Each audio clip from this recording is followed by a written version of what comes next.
جب بھی ہم فرعون کا نام سنتے ہیں تو ذہن میں ایک ظالم، مغرور بادشاہ کی تصویر آتی ہے جس نے خود کو خدا کہلوایا۔ لیکن ذرا سوچئے، اگر اصل کہانی تخت پر بیٹھے اس شخص کی نہ ہو بلکہ اس سائے کی ہو جو اس کے پیچھے کھڑا تھا؟ آئیے اس کہانی کو ایک بالکل نئے زاویے سے دیکھتے ہیں۔ تو اصل سوال یہ ہے کہ کیا تاریخ کا یہ سب سے بدنام زمانہ ولن واقعی اکیلا ہی ماسٹر مائنڈ تھا، یا پھر کوئی اور تھا، کوئی پردے کے پیچھے سے ڈوریاں ہلا رہا تھا جو ایک عام سے انسان کو ایک جھوٹے خدا میں بدل رہا تھا؟ یہاں کہانی میں انٹری ہوتی ہے حامان کی۔ تاریخ اسے فرعون کے وزیر کے طور پر جانتی ہے، لیکن وہ صرف ایک وزیر نہیں تھا، وہ تھا ایک شاطر منصوبہ ساز، وہ اصل دماغ جس نے فرعون کے ہر فیصلے، ہر ظلم اور یہاں تک کہ اس کے خدائی کے دعوے کو بھی شکل دی۔ تو آئیے بالکل شروع سے شروع کرتے ہیں۔ ان دونوں کی کہانی کسی شاہی محل سے نہیں بلکہ غربت، لاچاری اور ایک ایسی اتفاقی ملاقات سے شروع ہوئی جس نے آگے چل کر تاریخ کا رخ ہی بدل دیا۔ ذرا منظر سوچئے، دو بالکل اجنبی لوگ، ایک جو آگے چل کر فرعون بنا اور دوسرا حامان، کام کی تلاش میں مارے مارے پھرتے ہوئے ایک دوسرے سے ملتے ہیں۔ جیب میں ایک پیسہ نہیں، کچھ نہیں تھا ان کے پاس سوائے بڑے بڑے خوابوں کے۔ یہیں سے ان کی دوستی شروع ہوئی اور وہ ساتھ مل کر مصر پہنچے۔ شروعات میں حالات بہت سخت تھے، خربوزے بیچنے کا کام ملا تو وہاں پہلی بار انہوں نے دیکھا کہ یہ پورا سسٹم کتنا کرپٹ ہے۔ گارڈ سے لے کر دکاندار تک سب رشوت لے رہے تھے، اور یہی فرعون کے شاطر دماغ نے کام کیا۔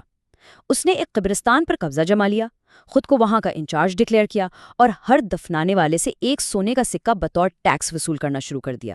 یہ قبرستان والی اسکیم ایک چھوٹی سی شروعات تھی، لیکن اس نے فرعون کو پہلی بار حکام کی نظروں میں لا کھڑا کیا، اور یہیں سے حامان کے مشورے کے ساتھ اقتدار حاصل کرنے کا اصل کھیل شروع ہوا۔ تو جب فرعون کو بادشاہ کے سامنے پیش کیا گیا تو وہ ڈرا نہیں، بلکہ اس نے اسے ایک موقع کے طور پر استعمال کیا۔ اس نے خود کو ایک مسیحا، ایک ریفارمر کے طور پر پیش کیا اور کہا، بادشاہ سلامت، اس شہر میں کوئی قانون نہیں بچا، جس کے پاس ذرا سی طاقت ہے وہ غریبوں کو لوٹ رہا ہے۔ اور یہ ایک ماسٹر سٹروک تھا۔ وزیر بنتے ہی فرعون نے پہلا کام یہ کیا کہ حامان کو اپنے پاس بلایا۔ دونوں نے مل کر سارے غیر قانونی ٹیکس ختم کر دیے، رشوت کا سسٹم جڑ سے اکھاڑ دیا، اور پھر سب سے بڑا قدم، پورے ملک کے لیے 1 سال تک کوئی ٹیکس نہیں، اور وعدہ کیا کہ خزانے کا نقصان وہ اپنی جیب سے بھرے گا۔ یہ مدت جب بڑھا کر 3 سال کر دی گئی تو عوام کی نظر میں وہ ایک ہیرو، ایک نجات دہندہ بن چکا تھا۔ تو نتیجہ کیا نکلا؟ بالکل وہی جو انہوں نے پلان کیا تھا۔ جب بادشاہ کا انتقال ہوا تو لوگوں نے اس کے بیٹوں کو مسترد کر دیا۔ عوام سڑکوں پر نکل آئی اور مطالبہ کیا کہ ہمیں کوئی شہزادہ نہیں، ہمیں اپنا ہیرو، اپنا فرعون تخت پر چاہیے۔ اور بادشاہ بنتے ہی اس نے اپنے دوست حامان کو اپنا سب سے بڑا وزیر بنا دیا۔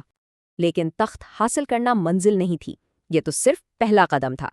اب شروع ہونے والا تھا ان کے منصوبے کا سب سے خوفناک حصہ، ایک انسان کو خدا بنانا۔ فرعون نے حامان سے پوچھا، اب آگے کیا؟ میں لوگوں سے اپنی پوجا کیسے کرواؤں؟ اور حامان کا جواب سنیے، کتنا شیطانی تھا۔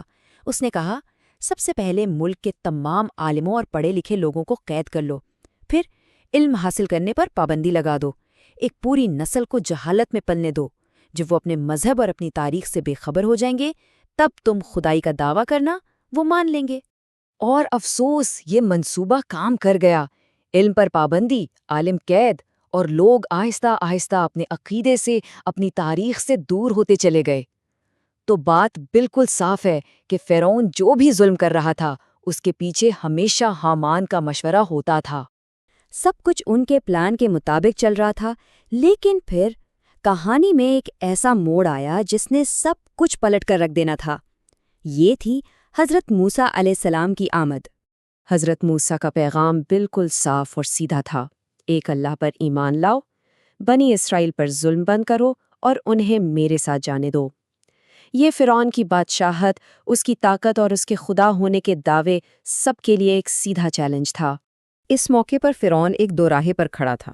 ایک طرف اس کی بیوی ملکہ آسیہ تھیں جو التجا کر رہی تھیں کہ اس پیغام کو قبول کر لو، تمہاری نجات اسی میں ہے، اور دوسری طرف تھا حامان جس نے اس کی انا کو، اس کے غرور کو بھڑکایا، کہنے لگا یہ شخص تمہاری توہین کر رہا ہے، تم خدا ہو، کیا تم اس کا غلام بننا چاہتے ہو؟ اور جب حامان نے محسوس کیا کہ فرعون شاید حضرت موسیٰ کی باتوں سے متاثر ہو رہا ہے تو اس نے اپنا آخری پتا پھینکا۔ ایک ڈرامائی انداز میں اپنے کپڑے پھاڑے اور روتے ہوئے بولا، اگر تم نے ایمان لانا ہے تو پہلے مجھے مار ڈالو تاکہ مجھے یہ ذلت اپنی آنکھوں سے نہ دیکھنی پڑے۔ یہ جذباتی بلیک میل کام کر گیا اور فرعون کا فیصلہ ہو گیا۔ تو فرعون نے حامان کو چنا اور سچائی کو ٹھکرا دیا، اور بس یہیں سے ان کی تباہی کا آخری باب شروع ہوتا ہے۔ جب فرعون کا ظلم انتہا کو پہنچ گیا تو اللہ کا حکم آیا۔ حضرت موسیٰ کو کہا گیا کہ وہ بنی اسرائیل کو لے کر راتوں رات مصر چھوڑ دیں۔